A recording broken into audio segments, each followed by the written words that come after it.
Eder, Mech, Pallister. E l'ho sempre dichiarato giornalmente e più volte al giorno, era quello che il corpo di Liliana venisse ritrovato e che gli venisse data sepoltura. Quello che è ancora più,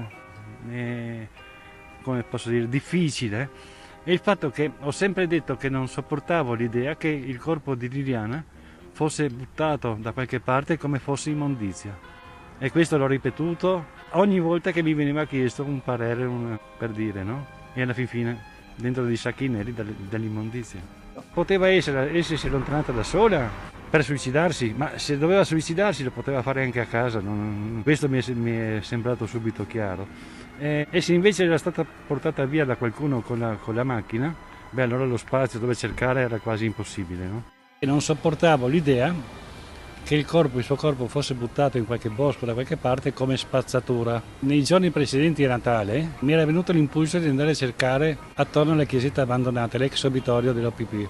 Ho comunicato su Facebook che ci sarei andato e quando sono tornato ho comunicato che non avevo trovato nulla. Ho comunicato su Facebook che ci sarei andato e quando sono tornato ho comunicato che non avevo trovato nulla. Io non credo che sia un caso se poi il corpo è stato trovato a 50-60 metri da dove l'avevo cercato, buttato in un bosco con addosso degli inutili sacchi neri, proprio in qualche modo per ancora più puntare su come spazzatura. Nel momento in cui verrà trovato il suo corpo, potrà finalmente avere perlomeno una dignitosa sepoltura, mentre adesso il pensiero che lei sia buttata come dell'immondizia in un bosco o in riva al mare, questo mi è insopportabile. Liliana è stata trovata nel parco dell'ex OPP perché tu avevi indicato che quello era il punto dove bisognava cercare. Francamente a me pare evidente perché sarebbe necessario che Liliana, con l'intenzione che non avrebbe mai avuto di suicidarsi, fosse andata in quel postaccio là, non ha nessun senso. Sei dentro a questa storia dal primo minuto, addirittura una testimone descrive un personaggio come te che camminava nei pressi del parco con un sacco. Ma ti hanno preso almeno il DNA e le impronte digitali? No, né impronte né DNA, niente. No. Hai provato a chiamare il numero di Liliana? Questa chiamata al suo numero l'ho fatta sabato verso sera. Ho chiamato e ha risposto appunto Sebastiano, no? Sebastiano. Gli ho detto semplicemente ciao Sebastiano, sono Fulvio Covalero. E lui non ha detto chi, cosa, come, perché, no? Evidentemente sul display del telefono di Liliana era comparso scritto Fulvio Covalero, non c'era problema. E gli ho chiesto un paio di cose, tipo se negli ultimi mesi Liliana avesse fatto qualche visita specialistica che avrebbe potuto dare un esito nefasto. Gli ho chiesto se avevano fatto qualche discussione il giorno prima, la sera prima, negato. Ho chiesto se ha verificato se il conto corrente si fosse mosso in quei giorni dal martedì al sabato e là non ha risposto, ma poi si è capito perché comunque lui non aveva accesso, sembra, al conto di Liliana. E quello che mi aveva stupito però era il fatto che parlando di lei diceva, faceva tutto al passato. E questo lo ha ripetuto diverse volte fino al punto in cui gli ho detto ma Sebastiano, ma tu parli come se lei non ci fosse, se tu sapessi che lei non c'è più. E poi comunque nel ricordare Liliana diverse volte si è messo a piangere in modo disperato. Là mi è venuto in mente che poteva anche essere che sapendo che Liliana non c'era più, riprendeva questo senso di disperazione.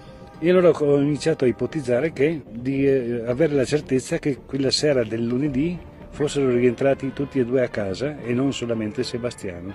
E anche quando poi sono iniziati le interviste, le cose, ho contattato Trieste prima, gli ho mandato un messaggio in privato e poi da lì è partita un po' tutta l'interesse della stampa locale e nazionale.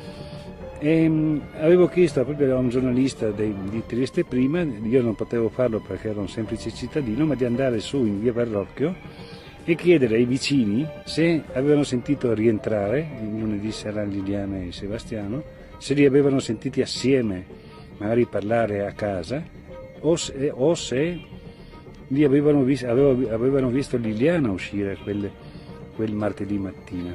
Poi la cosa non ha avuto seguito, non ho ricevuto risposte. Mi viene da pensare, ma sono più che convinto, per esempio, che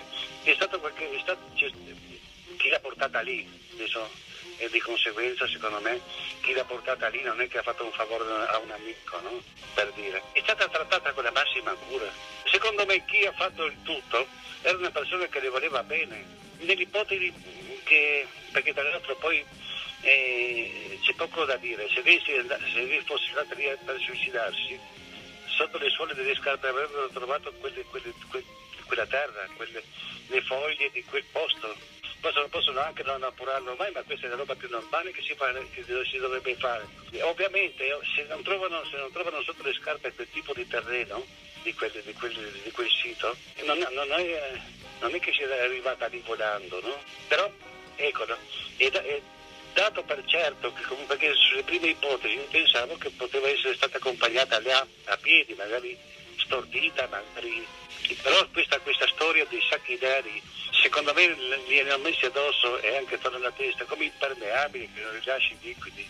Per l'amor di Dio, questa è la mia supposizione, ma mi pare abbastanza elementare. Poi ci sono vari misteri, tra cui le chiavi. Non sono solo che le chiavi, sono anche la sua borsetta. No, non solo la borsa vuota, ma quando gli amici, la poliziotto e la carabiniera, adesso non so, a ruoli invertiti, subito, il primo giorno, il giorno dopo, non so, col permesso di Sebastiano hanno frugato in casa. La borsetta che documenti in casa non c'era, loro non l'hanno vista, però dopo c'era. E nemmeno lei vola, no? Ci dico, neanche la borsetta vola. Cioè, è tutto un casino. Io non so se tutte queste situazioni sono successe per pura casualità o è un piano diabolico, perché porca miseria. La posizione in cui è stata ritrovata Liliana cosa ci indica? È un'indicazione forte perché ma questo l'avevo scritto anche su Facebook, anche il giorno, no, appena hanno trovato il corpo, credo. La posizione fetale è l'unica possibile per caricare un corpo nel bagagliaio di un'automobile. E allora supponendo che Liliana appena morta sia stata caricata nel baule di un'auto e dopo tenuta da qualche parte, non certo in un appartamento, perché sono dopo un paio di giorni. I sacchi neri, perché? I sacchetti intorno alla testa, perché? Perché dovendola portare lì dopo giorni che era già morta, perdeva dei liquidi per non sporcare. Il sacchetto intorno alla testa non l'ha soffocata, ha tenuto dentro quello che il corpo rilasciava. Sacchi neri messi a pantalone, messi a giacca, per non far uscire i liquidi che comunque una persona che era morta a quel punto, posso immaginare, da una decina di giorni o poco via, è chiaro che c'era un problema. Può essere che sia morta accidentalmente, perché credo, perché per quel che conoscevo Liliana, e forse tutta la sua vita è stata condizionata da questo, posso pensare, che lei non si sarebbe ben messa in condizione di subire un'aggressione violenta, verbale. E probabilmente tutta la sua esistenza è stata vissuta prudentemente in modo di non creare questa situazione, perché secondo me era una situazione che le faceva molto molto male. Mi prendono un po' per il culo, no? Dicono che è il chiaroveggente. Visto però, da quando io ho saputo che Liliana è sparita il 16 dicembre, l'ho saputo il 16 dicembre, 2 giorni dopo, nel pomeriggio di quel giovedì, perché è comparso un post su Facebook, non perché, no? E da quel momento in là, cioè, quando io ho letto questo post che Liliana era scomparsa, ma cosa c'entra Liliana scomparsa? Cioè, l'ho ripetuto 1000 volte, se vedevo venire su Napoleone a cavallo su Percorso Italia qua a Trieste, ci credevo di più. Non c'entrava niente Liliana con la sparizione. C'è proprio assurdo. La borsa vuota, non so se lei avesse una borsa con sé quando è andata via da casa. Non so, un depistaggio, una roba. Tempo fa raccontassi di un tuo incontro con Liliana. Lei veniva giù per viale Sanzio, ho visto questa persona che somigliava molto a lei. Ho l'impressione che come mi sono girato e l'ho vista, questa forse Liliana si è fermata e ha attraversato la strada e è andata dall'altra parte.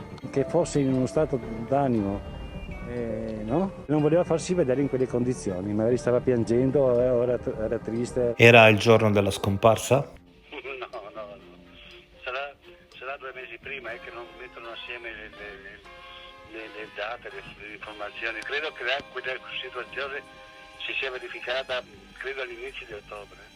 e d'altra parte non sono nemmeno certo che fosse lei, perché sarebbe stato un comportamento che non era comprensibile per me.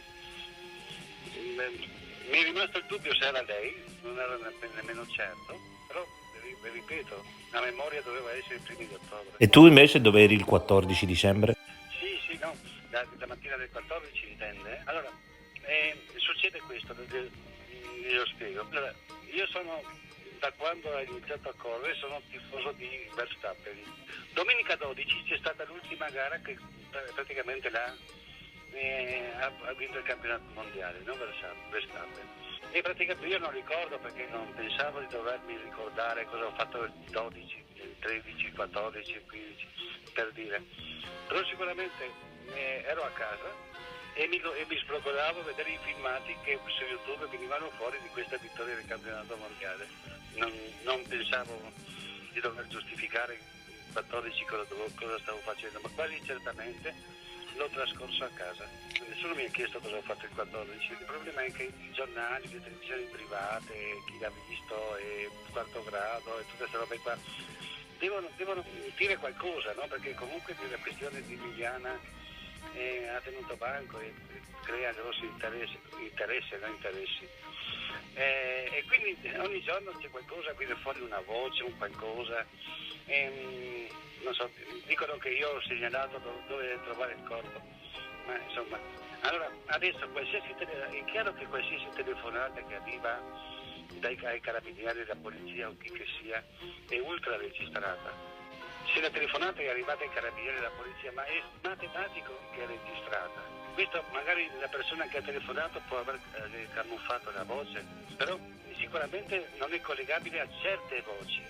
Adesso pian piano mi pare che stiano arrivando un po' a quelle che sono state le mie conclusioni. C'è un particolare, no? Si parla di suicidio, però credo che Liliana, faccio un esempio, credo che Liliana una violenta aggressione verbale le possa aver procurato quello scompenso cardiaco di cui hanno trovato tracce nell'autopsia. Io non escluderei completamente questa situazione.